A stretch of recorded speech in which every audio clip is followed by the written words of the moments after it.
और कृष्ण कहते हैं गीता में, ममे वंश जीव लोके जीव भूत सनातन, ये सभी जीवात्माएं मेरी सनातन अंश हैं। क्योंकि हम भगवान श्री कृष्ण के अंश हैं,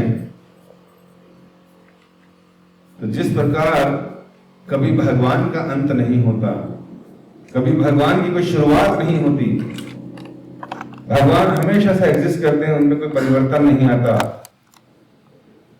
भगवान को काटा मारा जलाया नहीं जा सकता, उसी तरह यही गुण आत्मा के भी, ना इसको जलाया जा सकता, ना काटा जा सकता, ना भिगोया जा सकता। अंतर सिर्फ इतना है कि भगवान कृष्ण वो अपने आध्यात्मिक जगत में सदैव आनंद में अपने परिकरों के साथ रहते हैं, जिसे बोलते हैं गोलोक वृंदावन धाम।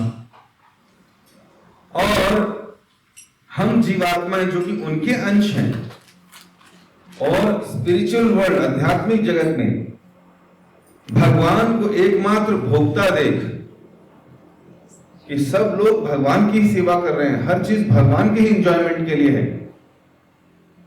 Why only he? Why not me? केवल कृष्ण ही इंजॉय क्यों करें और मैं क्यों ना इंजॉय करूं? ऐसा भाव कुछ जीवात्माओं के हृदय में आया। लेकिन उस धाम में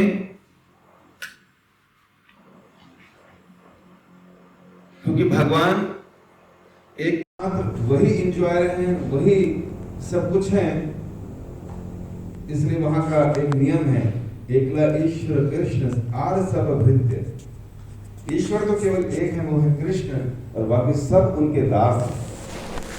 लेकिन जिन जीवात्माओं ने भगवान से विद्रोह किया और आध्यात्मिक जगत का नियम तोड़ा कि दास ना बनकर बॉस बनने की इच्छा की, ऐसे सभी जीवात्माओं को भगवान श्री कृष्ण ने अर्थात उनकी माया शक्ति ने वहां से उठाया, वहां से पकड़ा कि भाई तुम जीवों ने क्या किया है, आध्यात्मिक जगत का नियम तोड़ा है।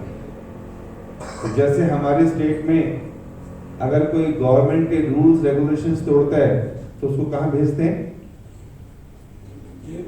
हाँ, तीर्थ में तो नहीं भेजते ना, उसको जेल में भेजते हैं। तो जब यहाँ का नियम टूटता है तो जेल भेजते हैं, जब स्पिरिचुअल और आध्यात्मिक जगत का नियम तोड़ते हैं तो जीवात्मा को इस संसार में भेजते हैं। तो ये जो संसार है आध्यात्मिक दृष्टि से देखें तो किसके समान है? जेल के समान। और हम सब लोग यहाँ पर क्या हैं? कैदी हैं। कोई कह सकता है अरे हम कैदी हैं। हम कैसे कैदी हुए? जब लोग नियम तोड़ते हैं, जेल जाते हैं, तो उनको हथकड़ियां पहनाई जाती हैं, सलाखों के पीछे रखा जाता है, उनको विशेष तरह का एक यूनिफॉर्म दिया जाता है, उस पर लिखा होता है कैदी नंबर 420। हमारे पास तो ऐसा कुछ नहीं है, हमको ऐसे कैसे कैदी कैदी कह दिया? प्रश्न तो उठता है। लेकिन थोड़ा और गहराई से समझिए, हम सब लोगों को कैदी अगर कहा तो हमारे पास ना तो हथकड़ी है, ना यूनिफॉर्म है, ना ही हमारे सलाखे हैं, तो वो भी है वास्तव में। कैसे हैं? जैसे जब कहा कि ये मटेरियल वर्ल्ड एक जेल के समान है, एक दुर्ग के समान है, किले के समान है, जेल के समान है, तो इस दुर्ग के अंदर रहने वाले सभी कैदी हैं हम लोग, और इसकी जो जेलर है इस दुर्ग की वो है दुर्गा, जो तमोगुण, रजोगुण, सतोगुण अर्थात तीनों प्रकार से यहाँ के जीवों को इस जेल के अंदर ही रखती है। वही अधिष्ठाता देवी है इस जेल को मेंटेन करने के लिए। और हम सब जो जीवात्माएं हैं, उन कैदियों को क्या दिया? यूनिफॉर्म तो देना चाहिए।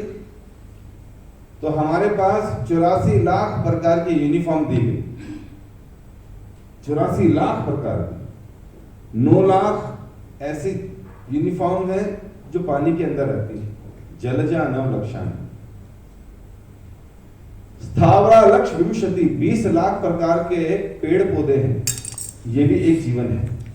एक व्यक्ति अगर उसमें चला गया तो 400-500 साल खड़ा रहेगा। जीवन उसके अंदर भी है, तभी उसके पत्ते काटो तो पत्ते फिर बढ़ते हैं, है कि नहीं? प्लांट्स हैव लाइफ, ऐसा जिसने बोला, रिसर्च करके बताया, उसको नोबेल पुरस्कार मिल गया। और तीसरा कहा कि जितने के रेंगने वाले जीव हैं ये भी एक किस्म का यूनिफॉर्म है। जितने उड़ने वाले पक्षी हैं कितने हैं? 10 लाख प्रकार के, रेंगने वाले 11 लाख प्रकार के, 30 लाख प्रकार के पशु, 4 पैर वाले जानवर, ये भी एक किस्म की योनि है और ये भी एक किस्म की यूनिफॉर्म है। और 4 लाख प्रकार की मनुष्य योनियां,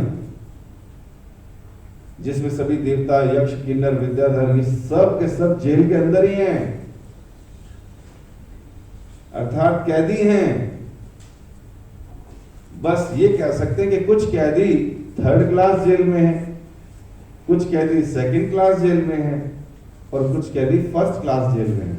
जो ऊपर वाले कैदी है ना, वो 1st क्लास जेल में है, देवता कैदी। किसी को सोने की चेन से बांधा है, किसी को चांदी की चेन से बांधा है और किसी को लोहे की चेन से बांधा है। बंधन तो सबके अंदर है। इसलिए भागवत में लिखा है, देवता लोग बोल रहे हैं, इंद्र बोल रहे हैं कि ये जो भवसागर है जन्म और मृत्यु का, कोई व्यक्ति ये सोचे कि कह रहे हैं कि देवता या इंद्र की भक्ति कर कर कोई जन्म मृत्यु से बाहर निकल जाएगा, तो उसको सोचना ऐसा है जैसे कि कुत्ते की पूंछ पकड़कर व्यक्ति सोच रहा है कि मैं समुद्र पार कर दूंगा। ये देवता लोग प्रार्थना कर, दूसरी प्रार्थना क्या कर रहे हैं देवता लोग भगवान से कि हे भगवान, हम बेशक 1st क्लास जेल में हैं, हम चाहते हैं हमारा अगला जन्म आप ऐसे घर में दें, ऐसे देश में दें जहां पर हम भगवान आपका नाम कीर्तन गुणगान सुन सकें। क्योंकि जिस पोजीशन पर हम हैं, देवता वाली पोजीशन पर, यहां तो इतना ऐशो आराम है, इतना ऑपुलेंस है, मन से सोचते हैं उसी टाइम हमारी गाड़ी बाहर आ जाती है, एरोप्लेन, सोचने मात्र से। और फिर चलते कैसे हैं वो? उनके लिए पेट्रोल, सीएनजी, डीजल, इलेक्ट्रिसिटी क्या चाहिए? नहीं, मन की इच्छा। आप मन से जैसा विचार करेंगे गाड़ी वैसे चलेगी। और वहां पर इतना ऐशो आराम है ना। एक इतनी बड़ी कम्युनिटी चल रही है देश में, उस लोक में जाने के लिए दुनिया को मार रहे हैं, एक दूसरे को मार रहे हैं कि एक नहीं, दो नहीं, भैया 72 मिलेंगे, है कि नहीं? इतना ऑपुलेंस है उस वक्त में। तो क्या कह रहे देवता लोग कि यहां पर इतना ऐशो आराम है कि हम सदैव आपके चरणों को भूले रहते हैं। इसलिए अगर अगला जन्म दें तो भारत भूमि में दें, ताकि हम आपका भजन कीर्तन कर सकें। इसका मतलब क्या है? जब हमारे पास ऑपुलेंस, धन इत्यादि बढ़ता है तो भगवान के चरण कमल छूट जाते हैं, भक्ति, भगवान सब भूल जाते हैं। तो इस तरह से हम लोगों को शरीर दिए गए 84 लाख प्रकार के, ये हमारी यूनिफॉर्म है। अच्छा, फिर बांधा किससे हमको? सलाखें क्या है हमारे, है ना, हथकड़ियां क्या है? हाँ, तो हथकड़ियां ऐसी बांधी हैं कि जो दिखाई तो नहीं देती, लेकिन बंधे सारे हो। इस वजह से हम उस जेल से बाहर ही नहीं निकल पा रहे। तो क्या है वो? है काम, काम इच्छाएं। हर व्यक्ति से बंधा है कि नहीं बंधा? इच्छाएं करते कि नहीं करते? ये दिला दो, वो दिला दो, काश ऐसा होता, काश वैसा होता, काश मैं दुनिया का सबसे धनी व्यक्ति होता, काश ऐसी गाड़ी होती, काश ऐसा बिजनेस होता, काश मेरे बच्चे ऐसे होते। तो जितने भी मटेरियल डिजायर्स हमारे हृदय में हैं, ये एक प्रकार का बंधन है, ये खत्म ही नहीं होता। इसलिए हम लोग इस संसार से बाहर निकल ही नहीं पाते। क्रोध, हाँ जी, सबको आता है, तो क्रोध से भी बंधे हुए हैं। लोभ थोड़ा है, थोड़े की जरूरत है, ये दिल मांगे मोर। तो आप देख पा रहे हैं, इनविजिबल शैकल्स, ऐसी हथकड़ियां जो दिखाई नहीं दे रही लेकिन बंधे सारे हुए। काम, क्रोध, लोभ, मोह। मोह का मतलब अपने लोग जो मिल गए एक परिवार के अंदर कुछ समय के लिए, उनसे इतनी अटैचमेंट हो जाना कि उनके बगैर रह ना पाना, उनके लिए शोक करना, ये है इनविजिबल शैकल्स। दिखाई नहीं देती लेकिन बंधे सारे हुए। और अंत समय में जब मृत्यु होती है तो इन्हीं हथकड़ियों की वजह से हम बाहर नहीं निकल पाते। क्या अंत समय में याद आता है? हमारा धन, हमारी प्रॉपर्टी, हमारे बच्चे, हमारी बहुएं, हमारा सोना, इन्हीं सब में मन लगा रहता है। क्योंकि 50, 60, 70 साल जो प्रैक्टिस करने के लिए हमें मनुष्य जीवन का देह मिला था, कि ऐसी तैयारी करो कि दोबारा वापस ना आना पड़े, वापस भगवान के धाम जा सकें। ये रियलाइज कर कि हम ये शरीर नहीं, हम आत्मा हैं। हमने रियलाइज नहीं किया। हम तो अग्रवाल, बजाज, अरोड़ा, हिंदुस्तानी, पाकिस्तानी ही रह गए। इतनी सारी शक्ल से बंधे रह गए, उपाधियों से अटके रह गए। इसलिए पुनरपि जननम पुनरपि मरणम पुनरपि जननी जठरे शयनम। लोग जो हैं ऐसी विचार रहते हमेशा, ऐसी शक्ल्स की वजह से बार बार अंत समय में भगवान का स्मरण नहीं होता, उनका नाम मुंह से नहीं निकलता, तो फिर क्या होता है? फिर से इसी संसार में आ जाते हैं। और क्या होता है? फिर से नया जन्म, 84 लाख में फिर एक नहीं होती, और ये चक्र खत्म नहीं हो रहा। इसलिए संस्कारों को रखा जाता है कि चलिए भैया नामकरण संस्कार, कोई ऐसा नाम रख दें जिस नाम को बोल बोल कर हमारे पाप खत्म हो जाए। पुराने लोगों के नाम राधे श्याम, सीताराम, लक्ष्मी नारायण, भगवती, राधा रानी, ये सब नाम होते थे। और आजकल टिंकू, टोनू, टिंटू, शेरू, है ना। पहले के नामों को पुकार कर व्यक्ति के पुकार के नाम से पाप खत्म हो जाते थे। बच्चे का नाम भी अगर लिया तो भी मुक्ति के द्वार पर पहुंच जाते थे। जैसे अजामिल पहुंचा, पुत्र का नाम रख दिया नारायण, पूरा जीवन किया पाप, आखिरी आसक्ति बच्चे से ही हो गई, नारायण बेटा कहाँ हो, नारायण बेटा कहाँ हो। यमराज के दूत जब देखा कितने पाप हैं, लेने के लिए आए तो जोर से चिल्लाया नारायण नारायण। भगवान का नाम नहीं ले रहा था, भगवान को याद नहीं कर रहा था, अपने पुत्र का नाम ले रहा था। उसी समय विष्णु दूत वहां पहुंच गए और रोक दिया, नहीं इसको नहीं ले जा सकते। अब कहते क्यों नहीं ले जा सकते? हमारे पास रिकॉर्ड्स हैं, हमारे पास वारंट है इसके नाम, जीवन भर पाप किए हैं इसने, इसलिए नरक में जाएगा। विष्णु दूतों ने कहा हमारे भी ग्रंथ हैं और उसमें लिखा है कि अगर कोई व्यक्ति मरते समय भगवान नारायण का नाम ले लेता है, कृष्ण का नाम ले लेता है, तो नरकगामी नहीं, वो मुक्ति के द्वार पर चला जाता है, वो मुक्त हो जाएगा सारे पापों से। तो यमराज के दूत डिफीट हो गए, वापस चले। यमराज से पूछा, हम सोचते थे आप ही सर्वसर्वा है, कहते मेरी तरह बहुत सारे हैं, मेरे पास तो खाली एक ही डिपार्टमेंट है, इसके अलावा बहुत से हैं। कहते फिर हमें साफ साफ बताओ किसको लाना है यहाँ पर, किसको नहीं लाना। कहते भैया तुम वैष्णवों के नजदीक तो बिल्कुल मत जाना, जो भगवान विष्णु के भक्त हैं, कृष्ण के भक्त हैं, राम के भक्त हैं, उनको खबरदार हाथ लगाया। वो पहचाने जाते हैं अपने मस्तक पर तिलक से, गले पर कंठी से, हाथ में नाम जप से। इनके नजदीक मत जाना, ये लोग भगवान विष्णु के धाम जाने लायक बन जाते हैं। तो वो जीवात्मा जो भगवान से विद्रोह कर कर आई थी, जब इस संसार में मनुष्य जीवन मिलता है केवल इसी योनि में, उसके पास बुद्धि इतनी होती है कि वो इसका इस्तेमाल करके जन्म और मृत्यु से बाहर निकल सकता है। अगर वो भी हमने इस्तेमाल की खाने पीने के लिए, घूमने के लिए, पशुओं की तरह, तो अन्य योनियां फिर से हमारा इंतजार कर रही। तो इसलिए हम सब आध्यात्मिक लिविंग बीइंग्स हैं, सच्चित आनंद के बने हुई आत्माएं।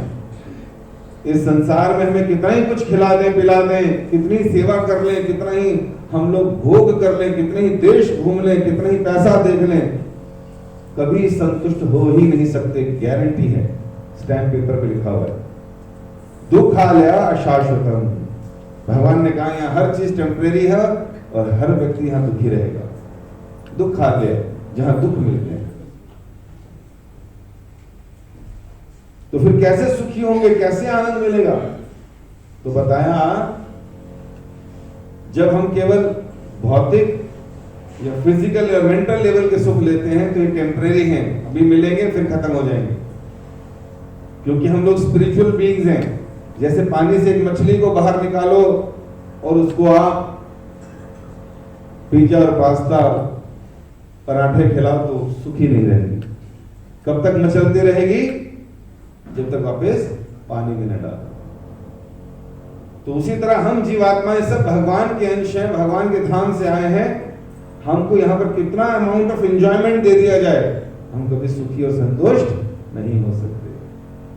कब संतुष्ट होंगे?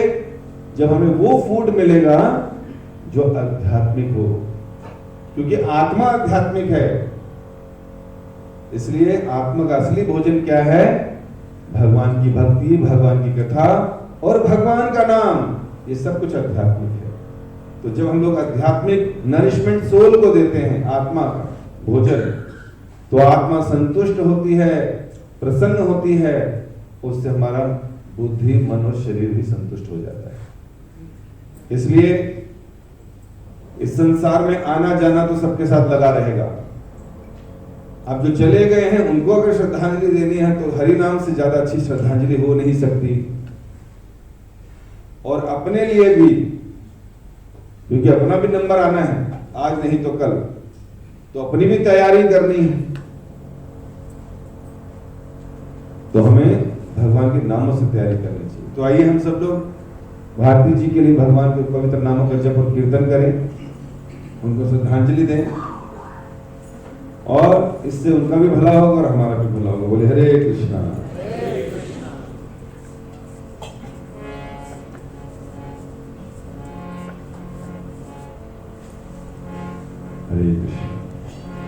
हरे कृष्णा हरे कृष्णा कृष्णा कृष्णा हरे हरे, हरे राम राम राम हरे हरे, हरे कृष्णा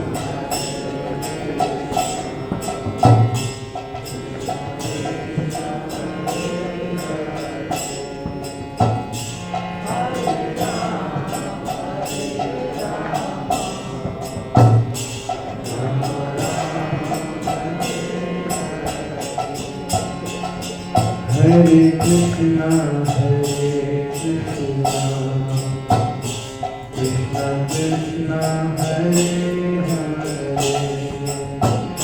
राम राम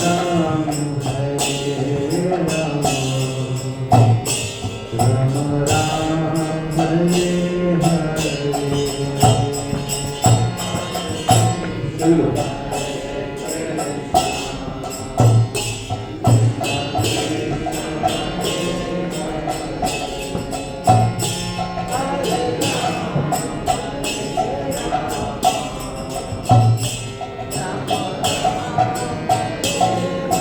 कृष्णा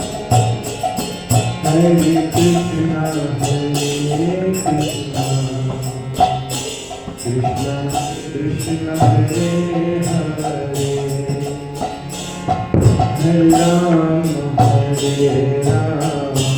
हरे राम राम राम हरे हरे, हरे हरे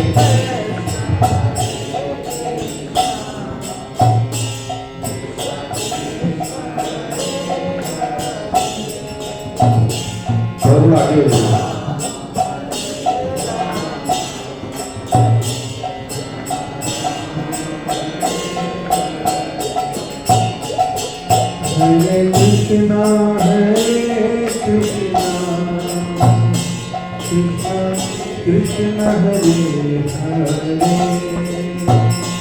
हरे राम राम राम हरे हरे।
तो हमने बताया कि जो ये भगवान का नाम संकीर्तन है, ये किसका भोजन है? आत्मा का भोजन है। और जब हम आत्मा के भोजन के लिए काम करते हैं तो मन, बुद्धि और शरीर सब संतुष्ट हो जाते हैं। और हम लोगों का सबसे बड़ा दुर्भाग्य ये है कि जब माता के गर्भ में जीवात्मा धीरे धीरे बढ़ता हुआ 7वें महीने में पहुंचता है, तो शास्त्र कहते हैं कि 7वें महीने में बच्चे को कुछ स्पेशल सोल्स को पूरे 100 जन्म याद आ जाते पिछले। और जब ये देखता है कि इतने सारे उसमें मैं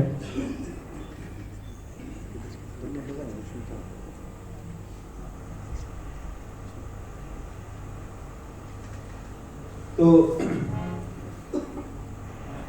100 जन्म याद आना और फिर ये देखना कि मैं कहां कहां किस किस योनि से होता हुआ अब फिर से एक नया जीवन शुरू करने वाला। और गर्भ में अंधेरे में न हिलने की जगह, आंखें बंद, न हाथ फैला सकते हैं, न करवट ठीक से बदल सकते हैं, ऊपर से खून मल मूत्र वाली अवस्था में बैठा हूं, तो भगवान से प्रार्थना करता है कि हे भगवान मुझे इस दयनीय अवस्था से बाहर निकालिए, मुझे बाहर निकालिए। और मैं क्या करूंगा? बाहर निकलते ही अब आपका भजन करूंगा। पता नहीं कितनी कितनी योनियों में कब कब से भटक रहा हूं और आज तक मैंने आपका भजन नहीं किया। उसी का कारण है कि मैं फिर से एक गर्भ देखना पड़ रहा है। कितनी माएं बदल आया हूं, 84 लाख प्रकार की योनियों में भ्रमण करता है। और ऐसा नहीं कि व्यक्ति पर 84 में जाता मनुष्य बनता उसका सब खत्म हो जाता है, ऐसा नहीं। बताते ब्रह्मा जी के एक दिन में 1000 चतुर्युग बीतते हैं। एक दिन में 1000 चतुर्युग का मतलब हुआ सतयुग, त्रेता, द्वापर और कलयुग, इन चारों को मिलाकर एक चतुर्युग होता है। और इतनी ही बड़ी उनकी रात भी होती है। इसका मतलब क्या हुआ? जो एक चतुर्युग है उसकी टोटल एज है 43,20,000 वर्ष। और इसको अगर गुना करें 1000 से तो ब्रह्मा जी के एक दिन के केवल 12 घंटे बीते। और इन 12 घंटों में हम कितने लाखों करोड़ों बार आ जाते हैं पैदा होकर। और उसके बाद इतनी ही बड़ी उनकी रात होती है, तो रात में जब वो शयन करते हैं तो हम लोग प्रकट नहीं होते, हम अव्यक्त रहते हैं उसमें। इसके अलावा ब्रह्मा जी के 365 दिन का एक साल होता है। और सोचिए उनके 100 वर्ष कितने लंबे होते होंगे।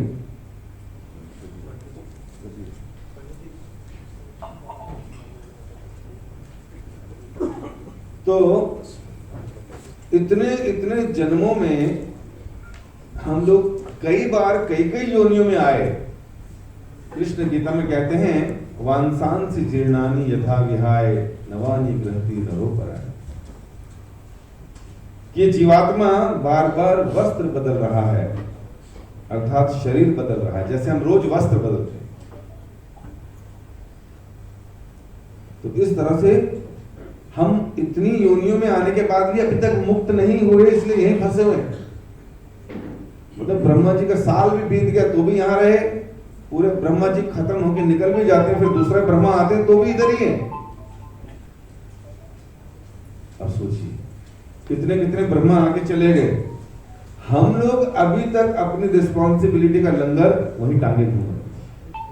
हर बार ये सोचते हैं बोलते हैं कि नहीं अभी समय नहीं हुआ, भक्ति भजन करना कौन सी उम्र में होता है? बुढ़ापे में। और हम देखते हैं कि बुढ़ापा होने के बाद, रिटायर होने के बाद भी लोग पार्कों में बैठकर ताश खेल रहे होते हैं, टाइम पास कर रहे होते हैं, यमराज का इंतजार कर रहे होते हैं। या फिर आजकल तो दूसरी चीजें भी मिल गई हैं लोगों को टाइम पास करने। तो इसका मतलब क्या है? Practice makes a man perfect. किस चीज की प्रैक्टिस की? जो पहले 60 साल मैंने प्रैक्टिस की, आखिरी के 10-20 साल जो बचे हैं उसमें भी वही करूंगा मैं। 1 घंटे बाद करना, 1 घंटे बाद करना। तो इसका मतलब क्या है? प्रैक्टिस कब से शुरू होनी चाहिए? कौमारम आचरित प्रकृति। वैसे तो गर्भ से ही शुरू हो जानी चाहिए। इसलिए आप बड़े बुजुर्गों को देखोगे, जब भी उनकी बहुएं गर्भवती होती हैं तो वहीं से बोलते हैं कि भैया भजन करो, कथा सुनो, गीता भागवत रामायण पढ़ो। लेकिन बच्चे कहते हैं क्या तुम पुराने ख्यालातों के, ये सब हटाओ, हम तो नॉवल पढ़ेंगे, हम तो शेक्सपियर पढ़ेंगे, हम तो टीवी देखेंगे और WWF देखेंगे। उसमें तो जब बच्चा बाहर आता है उन्हीं गुणों के साथ बाहर आता है। वो आते ही जो है घूसे मारना शुरू करता है, लात मारना शुरू करता है, डिशुम डिशुम करता है, कहता कौन है मेरे सामने बताओ। तो माता के गर्भ से ही संस्कार जाते हैं।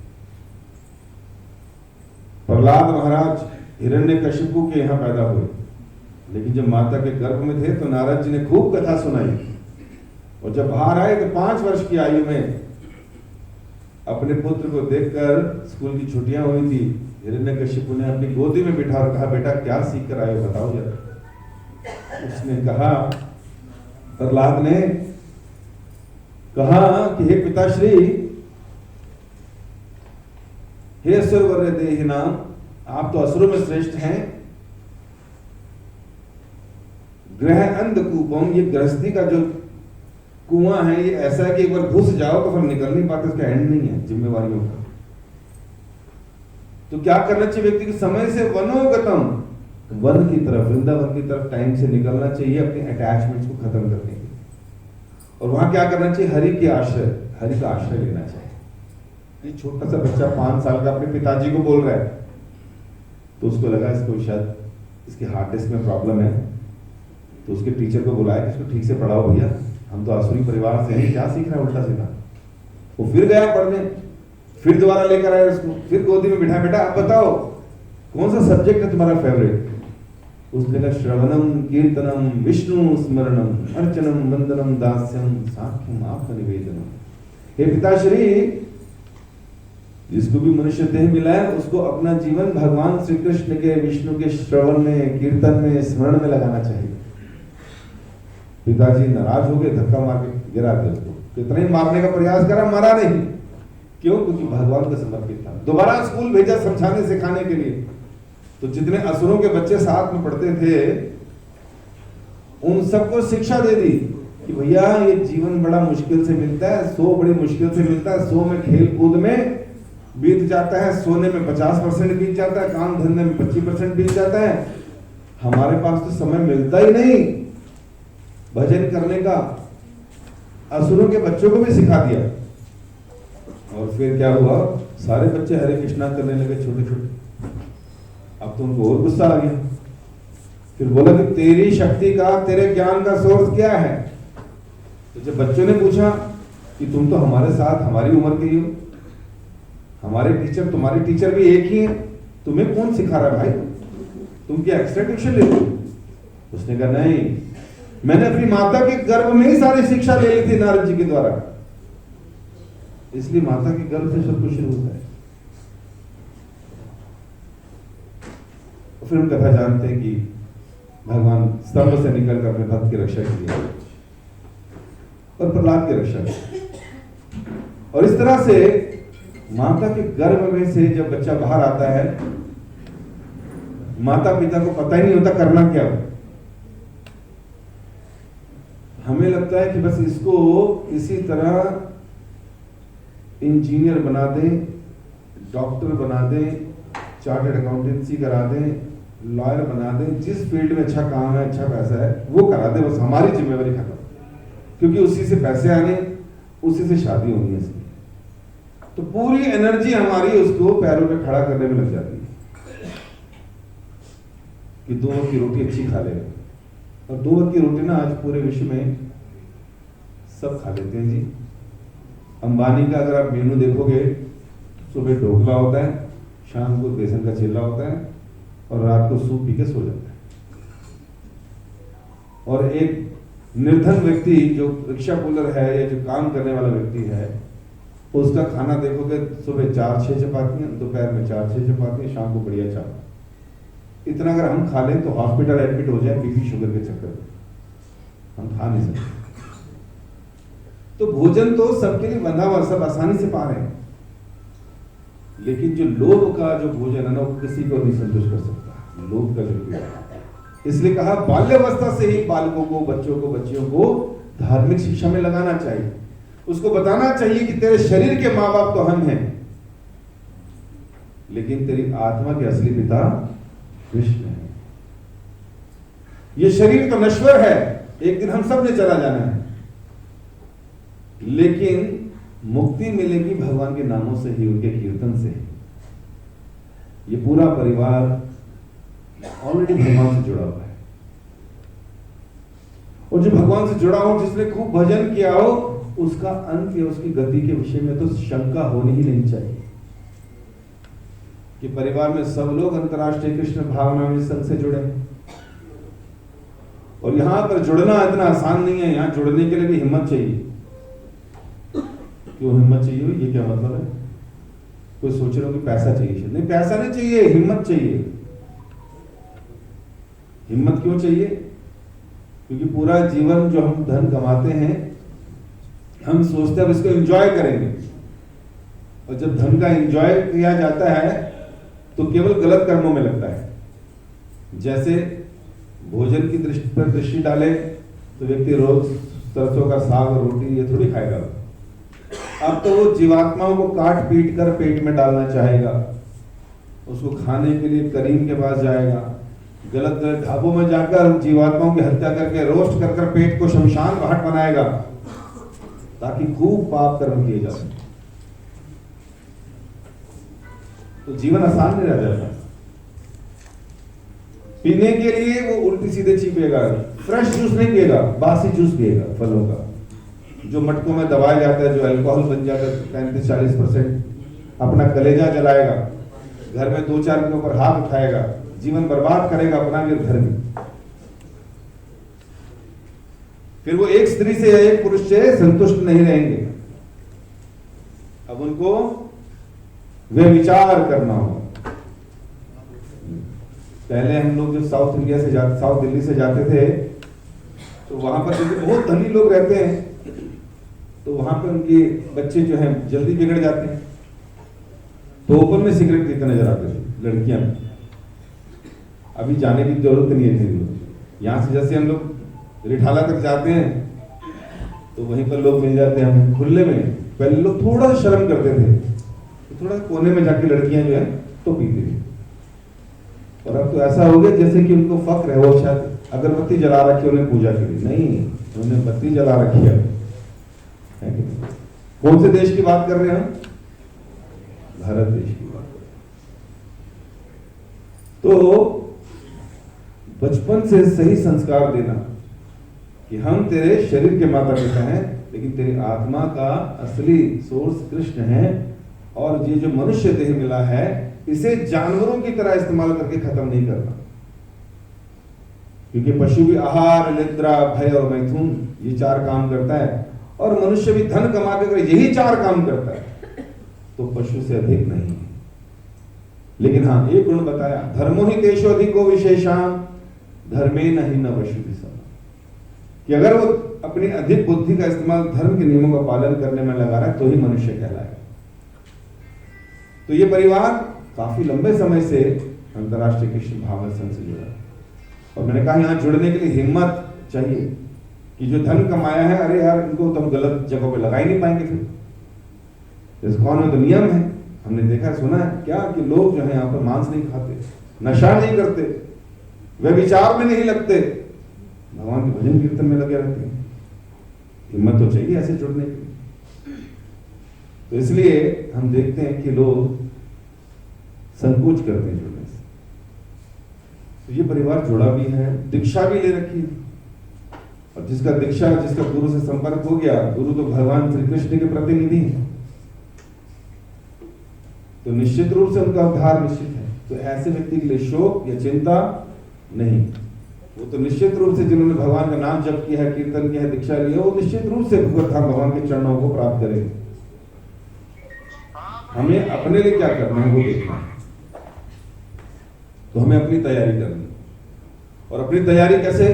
जब आंख खुले तभी सवेरा। हर व्यक्ति कुछ ना कुछ आध्यात्मिकता तो भारत में करता ही है, लेकिन आज से 500 साल पहले भगवान कृष्ण चैतन्य महाप्रभु के रूप में आके कलयुग के लोगों के लिए उद्धार आसानी से कैसे हो वो मंत्र दे गए। हरे कृष्ण कृष्ण कृष्ण हरे हरे, हरे राम राम राम। इस मंत्र का अगर हम जप करते हैं 24 घंटे में, केवल अगर एक माला का भी समय निकाल लें, नहीं जी माला करेंगे तो पहले मुझे मीट छोड़ना पड़ेगा, मुझे शराब छोड़नी पड़ेगी, नहीं जी नहीं। डॉक्टर के पास हम जब जाते हैं तो ठीक होने के बाद थोड़ी जाते हैं, जब बीमार होते हैं तब जाते हैं। हम सब बीमार हैं, तो 10 मिनट अगर भगवान को हम लोग दे दे, भगवान का नाम जप करके, जिससे में मन की संतुष्टि, आत्मा को भोजन मिलेगा, और साथ ही साथ 5 मिनट अगर भगवत गीता पढ़ ली, उसको पढ़ने के बाद धार्मिक रूप से कोई हमें बेवकूफ नहीं बना पाएगा। क्यों? क्योंकि आपको सारे प्रश्न और सारे उत्तर मिलेंगे। आज जो भारत में पूरे विश्व में कलेश मचे हैं वो इसलिए लोग अंधकार में, ज्ञान नहीं, समय नहीं है गीता खोलने का। तो अगर हमने 10-15 मिनट भी अपने जीवन के भक्ति में देना शुरू कर दिए, तो हमारे बच्चे कहेंगे पिताजी को क्या हो गया आजकल, ये बड़े शांत नजर आ रहे हैं, बहुत ही विनम्र नजर आ रहे हैं, गुस्सा इनका समाप्त होता जा रहा है, गलत आदतें अपने आप छूटती जा रही है, और नाम जप भी करते हैं। तो जो पिताजी करेंगे बच्चा उसको फॉलो करेगा, जो माँ करेगी बच्चियां उसको फॉलो करेंगी। अगर हम लोग अपने हाथ में और अपने व्यवहार से केवल मटेरियलिज्म दिखाएंगे कि खाओ पियो ऐश करो बच्चा, तो बच्चा हमसे 10 गुना ज्यादा करेगा, और एक दिन आके बोलेगा कि आपने मुझे सिखाया क्या, खाली भोग, संसार से बाहर निकलने का रास्ता क्यों नहीं दिखाया। इसलिए पंचम स्कंद में श्रीमद् भागवतम में साफ साफ मना किया गया है, गुरु न सस्यात् स्वजनो न सस्यात्, पिता न सस्यात् जननी न सस्यात्, पतिश न सस्यान् देवश न सस्यान्, ना मोच्यत समुपेत्य मृत्यु। कि किसी को गुरु बनने का अधिकार नहीं है। आजकल तो मार्केट में बहुत गुरु बनते हैं ना, थोड़ा सा ज्ञान लिया, यहां से कॉपी पेस्ट किया, बोल दिया, आप गुरु बन गए, दुनिया आपको फॉलो करने लगती है। कहते गुरु बनने का अधिकार नहीं है। अगर तुमने जितने शिष्य बनाए हैं, अगर कोई जन्म और मृत्यु से बाहर निकलने का रास्ता नहीं दिखा सकते, कह रहे हैं एम्प्लॉयर बनने का अधिकार नहीं है, क्योंकि जो तुम्हारे डिपेंडेंट्स हैं उनको भी जन्म मृत्यु से बाहर निकलने का मार्ग तुम्हें दिखाना चाहिए। पिता नहीं बनना, क्योंकि तुम्हारे पास बच्चे हैं, तुम्हारे पास पत्नी है, वो उनको शेल्टर दिया है तुमने, वो तुम्हारे डिपेंडेंट हैं, तो तुम्हें उनको भी मुक्त करने का अधिकार होना चाहिए। माता नहीं बनना, क्योंकि तुमने बच्चों को जन्म दिया है, तुम्हारे डिपेंडेंट वो हैं, तो उनको तुम्हें जन्म मृत्यु से बाहर निकलने का रास्ता दिखाना है। जैसे रोटी खाने का रास्ता दिखाते ना, बेटा कमाओ खाओ, ऐसे ही जन्म मृत्यु से बाहर निकलने का रास्ता दिखाना है। तो कह रहे नाम मोचेतम समुपेत्य मृत्यु, कि अगर तुम इन्हें जन्म मृत्यु से बाहर नहीं निकाल सकते तो ये रिस्पॉन्सिबिलिटी नहीं लेनी चाहिए, माँ बनने की, पिता बनने की, पति बनने की, गुरु बनने की, एम्प्लॉयर बनने की। कितनी बड़ी रिस्पॉन्सिबिलिटी। और हम लोग तो बस संतान करते रहते हैं, लेकिन उद्देश्य इसके पीछे है। और जो नहीं करते वो ये देखते हैं कि अभी इतना पैसा नहीं है कि हम बच्चे को अफोर्ड कर सकें, तो अभी ये मेंटालिटी है लोगों को। जबकि भाव ये होना चाहिए था कि हाँ अभी जन्म मृत्यु से बाहर नहीं कर सकते, ज्ञान ले ले, भक्ति कर ले, गीता पढ़ ले, समझ आ जाएगी तो संतान करेंगे, ऐसा भाव नहीं रहता। तो इसलिए हम सब की सबसे पहली रिस्पॉन्सिबिलिटी है, जैसे एरोप्लेन में बोलते हैं ना सब लोग, कि आप जब भी देखें कि हवा का दबाव कम हो रहा है, ऑक्सीजन लेवल कम हो रहा है, तो ऊपर से क्या गिरेंगे, ऑक्सीजन मार्क्स गिरेंगे। तो क्या करना है उसको, अगर आपका बच्चा बैठा पहले उसको लगाना है नहीं, पहले आपको खुद लगाना है, क्योंकि अगर आप ही नहीं रहे तो बच्चे को कैसे लगाओगे। तो सबसे पहले अपने को लगाना है और फिर वो दूसरा मास्क बच्चे को लगाना है।